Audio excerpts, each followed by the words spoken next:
Hola, mis estimados estudiantes. Hoy, que es 4 de mayo del 2022, vamos a hablar de comentar. ¿Cómo hacer un comentario?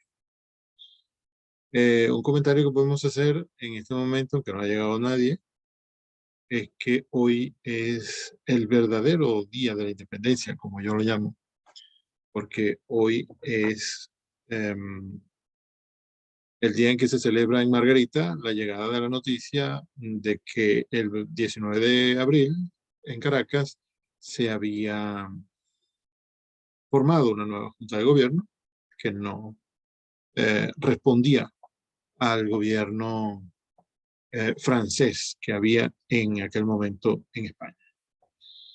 Eh, yo lo llamo el verdadero día de la independencia porque ese fue el primer día de la independencia que yo conocí. Bueno, ese día Margarita se unió al movimiento independentista. Eso es todo. A ver, acaban de empezar a comenzar a llegar los estudiantes. Tenemos al señor Heredia.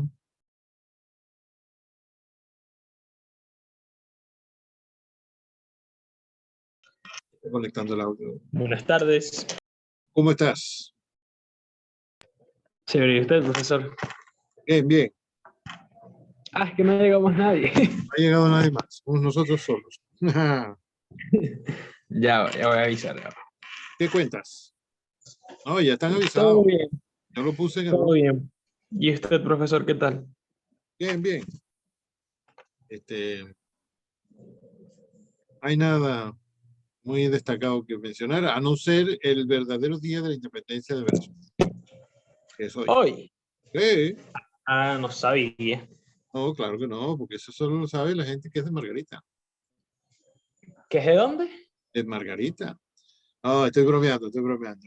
Ah, El 4 de mayo fue el día en que se unió Margarita, la provincia de Margarita, al movimiento del 19 de abril de 1810.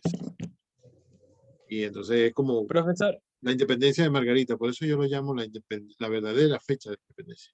Dime. disculpe que le interrumpa, que Gaby necesita entrar, que le está solicitando el Sí, permiso.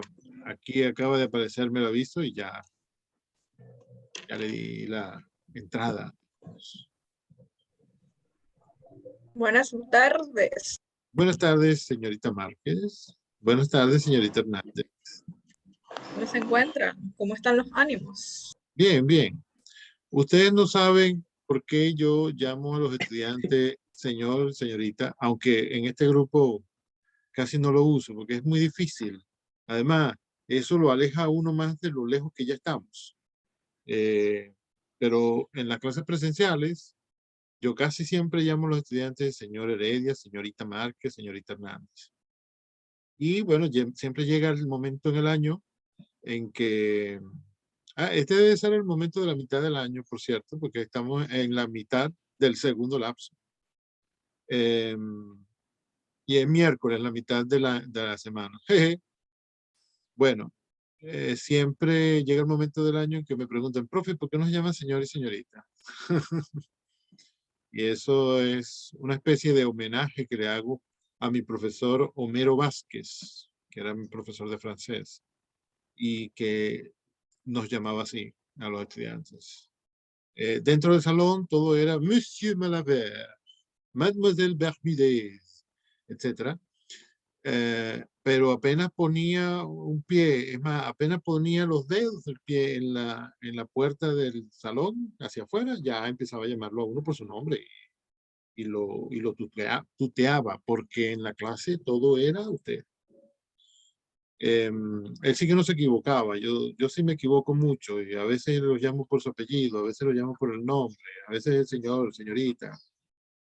Ah, y esto me recuerda también otro ingrediente de esta historia, que es una serie de televisión que yo veía cuando estaba en el liceo, que se llamaba Alma Mater, que ya saben ustedes que Alma Mater significa, ¿alguien sabe qué significa Alma Mater? que es una expresión que han oído en estos últimos tiempos desde que entraron en las clases en la universidad. Bueno, alma mater en latín significa, ¿qué significa? Madre Alma, nutricia. Nutricia. alma nutricia o madre nutricia, sí. La madre de la cual se alimentan los niños que todavía no tienen conciencia de la vida, ni del mundo, ni nada de eso. Y los niños que están en la escuela, ¿no? Y la universidad es donde uno alimenta por lo menos el intelecto, pero también el espíritu. Bueno, en aquella serie llamada Alma Mater, había dos protagonistas. Y un protagonista era un profesor de la Escuela de Derecho, que ya era muy mayor, y estaba pensando en jubilarse el año siguiente. El año siguiente cuando empezó la serie. Pero entonces empezó un nuevo año y apareció un muchacho, un estudiante que después el profesor descubrió que no era un niño rico como todos los demás estudiantes, porque esta era una universidad de niños ricos, sino que este estudiante era de provincia, era de una familia pobre, digamos, que tenía una beca, porque el muchacho era muy inteligente y era muy estudioso y todo eso. Y entonces el profesor, viendo en las primeras clases que este muchacho era tan talentoso, dijo a sí mismo, pues no me voy a jubilar, yo tengo que convertir a este muchacho en un abogado. Y en un abogado de verdad, no cualquier cosa que llamen abogado. Eh, y la serie se desarrolla en los años en que está Hart es el apellido del muchacho, está Hart en la universidad y todo lo que va aprendiendo del viejo, ¿no? Y yo recuerdo un episodio, un capítulo, en que el profesor fue contratado por alguien para que lo defendiera en otra ciudad, ¿no? Digamos Liverpool. Era en Inglaterra. Entonces, pero la universidad estaba, digamos que en Londres, no estoy seguro de que fuera en Londres, y el profesor tenía que viajar a Liverpool para defender a esta persona en el juicio. Y entonces dijo en una clase que estaba abriendo un concurso para elegir a un asistente. Que todos los estudiantes interesados en ser su asistente durante el juicio que se iba a llevar a cabo en Liverpool, que podían dejar su currículum en su oficina, ¿no? Eso, por supuesto, era una pantalla de Kingsfield, porque él ya había elegido a Hart, solo que no podía ser antidemocrático, tenía que simular que iba a ser un concurso. Por supuesto, eligió a Hart. Y entonces se fueron juntos a la otra ciudad a hacer el juicio, era su asistente y todo iba bien, hasta que hubo un momento en que el profesor le dice a Hart, bueno, ya que has hecho tu trabajo, puedes ir a pasear, a tomarte un trago, o lo que sea, y yo me encargo de la sesión de hoy. O sea, el profesor iba a ir solo a la sesión del juicio de ese día. Y cuando Hart se está tomando la primera cerveza en el bar, que hay un televisor ahí, pasan una noticia que le hace pensar no sé qué cosa, yo no me acuerdo no me acuerdo de qué había pasado, y no me acuerdo cuál era la noticia. Yo lo que sé es que él lanzó la cerveza y salió corriendo por toda la ciudad, la cámara lo seguía por toda la ciudad, iba corriendo. Y yo me decía, ¿qué está pasando? Porque Hart se volvió loco. Bueno, lo que pasaba era que con la noticia que estaban pasando había deducido un nuevo detalle que el profesor iba a necesitar en el juicio y que él no se lo había dado. No se lo había dado porque no se le había ocurrido, no lo había investigado porque no lo sabía. Y entonces salió corriendo al juicio con la esperanza de encontrar al profesor todavía antes de entrar en la corte. Y entonces de repente se ve cuando entra en el tribunal y desde adentro se ve que el muchacho abre las puertas y el profesor se voltea así ceremonioso, porque era un hombre como de 80 años, ¿no? Y además inglés. Y bueno, ya ahí en ese momento no le puede decir, no le puede dar el dato que le va a hacer ganar el juicio. Y ese precisamente es un momento en que el juez le está preguntando al profesor Señor Kingsfield, ¿usted sabía que el acusado tal y cual? Y él vuelve a ver al muchacho, porque resulta que ese era el detalle que él le venía a contar, y él y vuelve a ver al juez y le dice, por supuesto que lo sabía, señor juez, ¿no? Y bueno, como lo sabía, entonces desarrolla toda esa idea y se descubre que el acusado es culpable y listo, gana el juicio. Y de regreso a Londres, Hart estaba muy preocupado porque pensaba que el profesor iba a decir en la clase que aquel trabajo que él había ido a hacer con el profesor había sido un fracaso, que no sirvió para nada, que por poco pierde el juicio, y si no hubiera sido él mismo quien hubiera ido a hacer la averiguación, entonces el asistente no hubiera servido de nada, porque él se sentía así. Pero resulta que Kingsfield entró esa mañana en el salón y dijo, lo primero que quiero decir es que el trabajo que hizo el señor Hart conmigo en Liverpool fue todo un éxito. Fue gracias a él que ganamos el juicio. Y ¿no? Entonces Hart se alivia y se queda tranquilo porque, bueno, el profesor tomó en cuenta todo el trabajo que hizo y no tomó en cuenta la mínima fallita que había tenido. Ese profesor Kingsfield trataba a los alumnos de usted y los trataba de señor y señorita, etcétera. Bueno, porque esa es la costumbre en Inglaterra, ¿no? Y ese fue el primer programa de habla inglesa en que yo conocí lo que ahora se llama Facebook. Y es una serie de los años 70. ¿Qué es el Facebook? Una carpeta que tiene el profesor que lleva a la clase, donde están fotos del estudiante, la face del estudiante, ¿no? Este es un book que tiene faces. Entonces está una foto del estudiante y debajo está el apellido. Entonces el profesor abre eso y al azar elige uno. Bueno, los elegí al azar. Y dice, Hart. Entonces para alguien que no es Hart, hay problema. A ver, señorita Márquez. Ay, Es me que falta otro cuento. ¿Qué es lo que me iba a decir? perdí mi conexión y me quedé con la duda de qué pasó con Hat cuando entró al tribunal y el profesor dijo, claro que lo sabía. No pasó nada grave. El profesor volteó hacia el juez que le estaba preguntando, ¿usted sabía el dato de que pasó tal cosa con el acusado? Y que antes el profesor parecía no saberlo. Y dijo, claro que lo sé, señor juez. Y de ahí en adelante explicó todo lo que sabía al respecto y demostró que el acusado era culpable. Hart quedó muy preocupado por eso, porque eso era un dato que él tenía que darle al profesor. Era su trabajo averiguar eso y no lo había hecho. El profesor lo hizo. Pero por supuesto, ese viaje fue un viaje de formación, de educación para el muchacho que el viejo lo planificó para enseñarlo, enseñarle que no puede descuidar ningún detalle en un juicio. Bueno, que no puede descuidar ningún detalle en ninguna profesión, ¿no? ¿Y oíste lo que dijo cuando regresaron a clases? No, no escuché esa parte. Caramba. Bueno, dijo que Hart estaba muy descorazonado. Hart estaba muy descorazonado. Y pensaba que el profesor iba a hablar mal de él en la clase con sus compañeros porque no había hecho bien el trabajo, pero el profesor lo que hizo fue alabarlo mucho. Dijo, lo primero que quiero decir es que Hart hizo un gran trabajo como mi asistente y quiero felicitarlo, etcétera, ¿no? Qué alivio.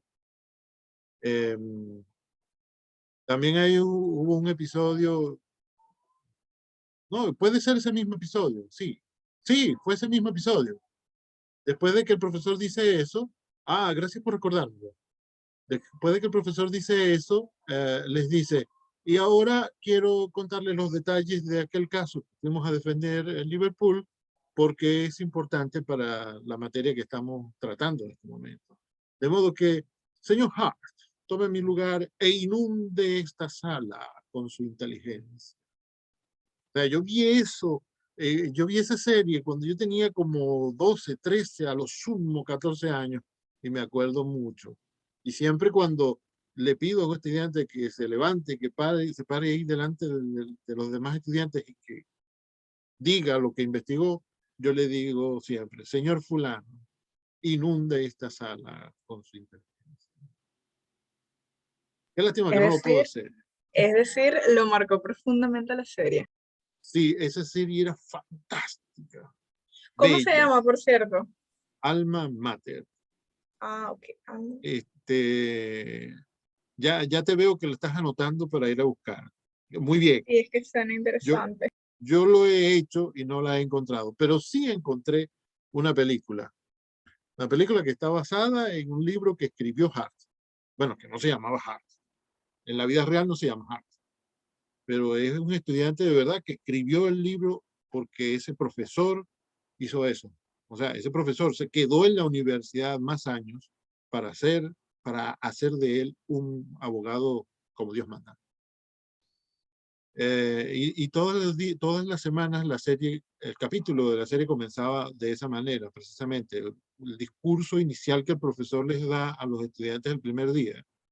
Y les dice, les dice, ustedes llegan aquí a la universidad con un revoltillo en la cabeza y aquí los vamos a convertir en verdaderos abogados. Eso se puede decir en todas las carreras. Pero bueno, ya basta de perder el tiempo. Muchas gracias, muchachos. Nos vemos la semana que viene. Increíble la clase, profesor. Sí, ¿te gustó? A mí también. Muy agradable. Bueno, chicos, a ver, ya hay bastante gente. Está más o menos el promedio que hay siempre los miércoles. ¿Qué tienen por ahí? ¿Qué hay de nuevo? ¿Qué preguntan? ¿Qué comentan? ¿Qué les llama la atención? Profesor, en un comentario de texto, ¿uno puede hablar en primera persona o en tercera persona? Qué dilema, ¿no? Siempre le están diciendo a uno, pero eso está pasando de moda, que hay que hablar en tercera persona, que hay que hablar con los verbos impersonal, que no puede ser que uno se involucre, y eso no tiene mucho sentido. Yo creo que nunca lo ha tenido, pero bueno, hubo un tiempo en que todo el mundo estaba de acuerdo en eso, y eso es lo que se recomendaba a los estudiantes. Pero últimamente hay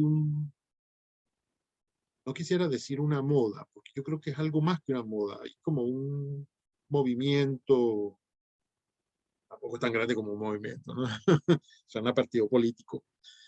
Hay como una nueva actitud, sí, creo que esa es la palabra, hay como una nueva actitud con respecto a eso, eh, que le lleva a uno a pensar, bueno, esta investigación la hice yo.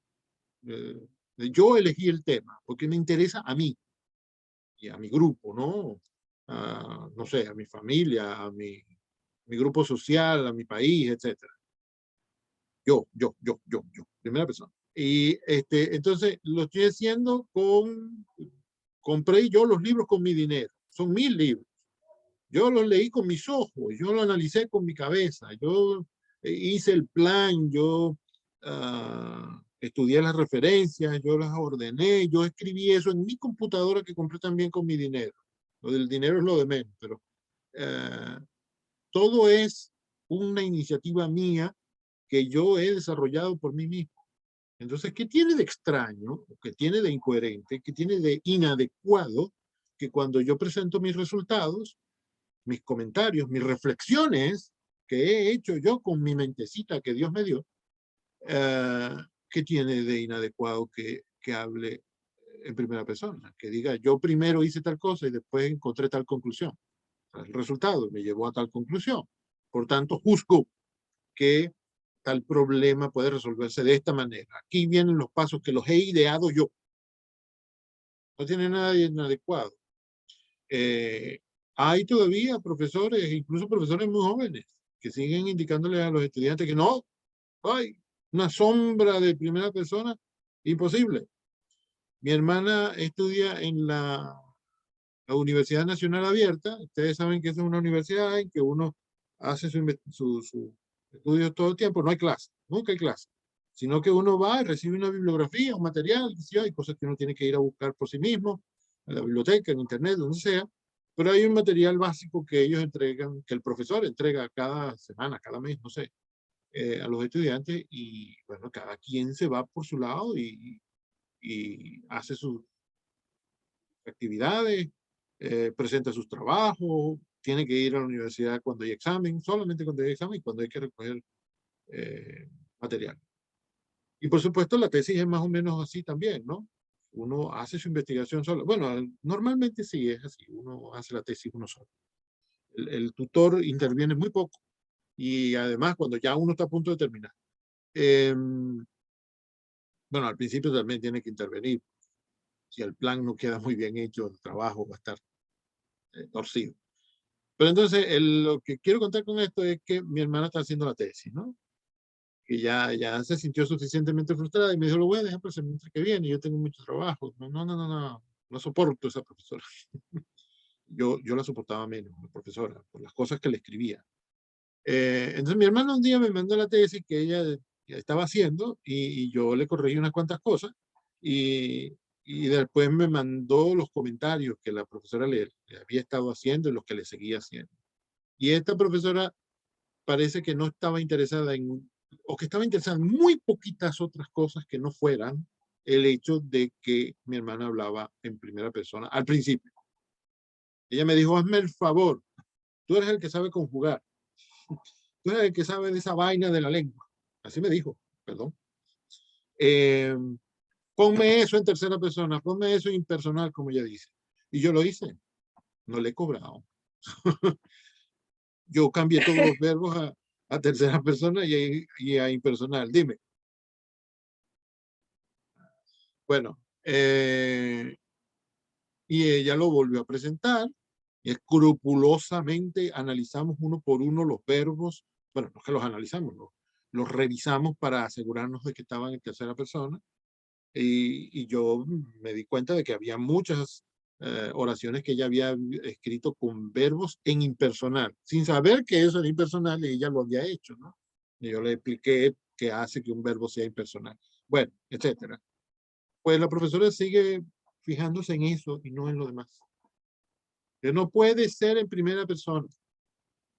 Y yo lo vuelvo a leer y no encuentro primera persona por ningún lado. Eso es quizá, Heredia, todos, eso es quizá lo menos importante que puede haber en un comentario. Usted revisa el periódico y lee la página de opinión y esos son comentarios. Uno los llama artículos, ensayos, de diversas formas, pero son comentarios. O sea, esas cosas que ustedes deberían escribir en esta materia, bien podrían aparecer en el periódico porque son eso, reflexiones. Reflexiones que hace el autor sobre un fenómeno, sobre un problema, sobre un personaje, un hecho histórico, o que cómo son los venezolanos, o que por qué hay tanta pobreza, por qué la economía no progresa, por qué el gobierno es bueno o es malo, o por qué, etcétera, etcétera, etcétera. ¿Por qué, o cómo, o cuándo, etcétera? Esas son reflexiones que hace el autor y antes de escribir debería haber hecho un plan para que la cosa no le saliera torcida. Entonces digo lo del periódico, porque usted abre el periódico, busca la página de opinión y ahí van a ser muy pocas cosas las que encuentra en tercera persona. Normalmente esos tipos que saben lo que están haciendo, que saben lo que están escribiendo, porque son especialistas en esas materias, esos señores escriben en primera persona, porque esas son reflexiones de ellos. Bueno, no lo escriben todo en primera, porque si están hablando del gobierno, pues el gobierno decidió la semana pasada tal cosa, y ya en 1945 la ONU decidió no sé qué, pues es tercera persona. Sí, por supuesto. Pero cuando van a decir lo que ellos creen acerca de esas cosas, la mayor parte del tiempo, la mayor parte de los casos, las ponen en primera persona. Mi parecer es que, mi opinión es que yo creo que yo, aparece la palabra yo, que es mágica, porque nos incluye a todos. Nos incluye a todos más que a nosotros, porque todos decimos yo, todo el tiempo. Entonces, yo significa todos nosotros. Entonces, mi estimado Heredia, todos, si te parece adecuado primera persona, si a ti te parece que la primera persona contribuye a que el texto sea mejor comunicado, que esté más claro, si te parece que eso te acerca al lector, que efectivamente acerca, adelante, primera persona. Si te parece que por alguna razón hay que ponerlo en tercera, bueno, está bien también, tercera persona, pero hay que pensar, ¿me sirve para algo la primera persona? ¿Me sirve para algo la tercera persona? ¿Me sirve para algo el impersonal? Lo podré poner en segunda persona. Muy poco común que un ensayo, con un texto de ese tipo, ¿no? De naturaleza reflexiva, esté en tercera persona. Cuentos y novelas sí he oído, sí he leído yo en tercera, perdón, en segunda persona. Carlos Fuentes, por ejemplo, escribió su novela más importante, Aura, en segunda persona. Todo el tiempo está hablando, todo el tiempo le está diciendo algo al personaje. El narrador dirigiéndose al personaje. ¿Vieron qué raro? Le dice, abriste la puerta y antes de salir pensaste que no podía cerrarla porque podía entrar el aire caliente y no sé qué, tu abuela se iba a morir. Pero saliste a la calle, fuiste a buscar al médico. Todo el tiempo le habla en segunda persona, pero esa es literatura, eso es arte. En este caso estamos hablando de lo que podríamos llamar el género eh, ensayístico, que es un género literario también, pero es el género de las reflexiones, del pensamiento, ¿no? Ya en segundo año hablaremos de lo que es el ensayo, pero en primer año hacemos comentarios y eso es reflexionar y escribir nuestras reflexiones, nuestras, primera persona, aunque sea plural.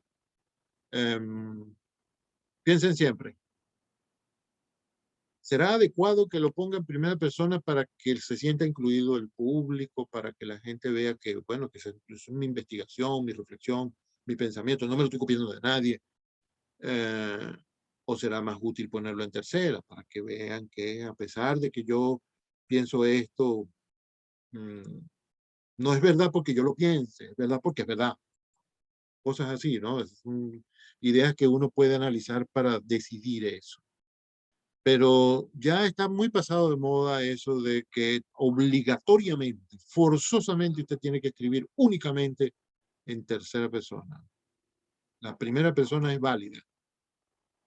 Hubiera dicho eso nada más, ¿verdad? Debe estar ese discurso. No, no, el discurso complementa muy bien, profesor. Gracias por responder. Gracias, mi pueblo, gracias, gracias. ¿Yo estaré grabando esto? Ay, creo que no. Ay, tan bonito que salió el discurso, ¿verdad? Toda la clase en general. No, sí está recording. Gracias, chicos. Gracias, Gabriel. Me voy a poner rojo yo aquí. ¿Qué me tienen de preguntas y de comentarios?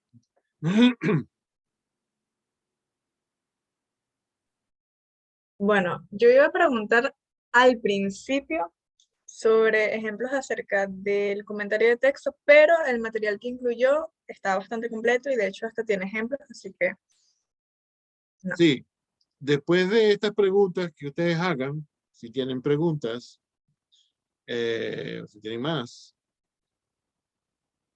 tengo ahí un ejemplo, bueno, tengo dos ejemplos de comentario y de cómo llegamos al comentario. Pero bueno, tú sabes que el placer de encadenarse uno no lo puede evitar. No, Claro. a mí me cuesta. Tenía un estudiante que me decía, profe, pero usted nunca tiene sencillo. O sea, uno no le puede preguntar la hora, porque usted le cuenta a uno la historia del reloj, y cuando los romanos, y los griegos, y los egipcios, por favor, dígame la hora. Ya, no, chicas, si no te interesa lo que usted tenga que decir, bueno, sí, son las 4:15, chao. No vas a ser amiga mía. A ver, le dije así. Pero claro que lo era. A ver, ¿qué otra pregunta hay por ahí? O comentario, o lo que sea.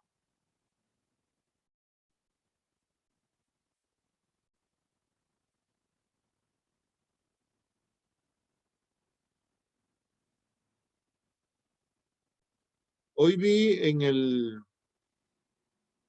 foro, no le puse ninguna introducción al foro esta semana, pero ustedes son tan sabios que empezaron a hacer comentarios. Muy bien.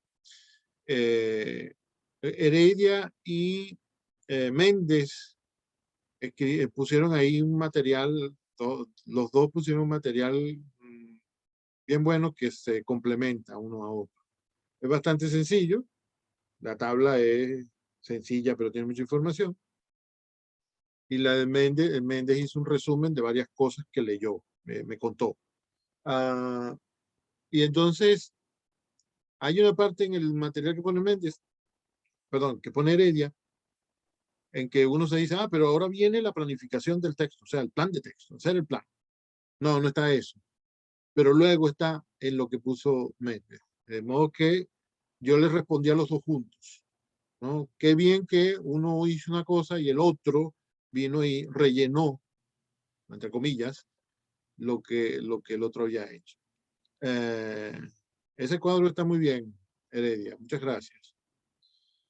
No hay ningún problema, señorita Maita. Usted entre sin hacer ruido y siéntese y disfrute. Y pregunte, comente, lea. Bueno, si no hay más preguntas, Profe, yo dígame. quería preguntarle algo rápido, pero con respecto al foro. No tiene que ser rápido. Eh, bueno, es que generalmente yo a veces, si lo veo pertinente, suelo comentar en el foro los domingos y quería saber si eso no influye en nada, pues. ¿Comentas qué, perdón? En el foro los domingos ya en la tarde, entonces No, quería no, preguntar no. si eso no afectaba en No, nada. no te pongas el límite de eso. No, eso no importa.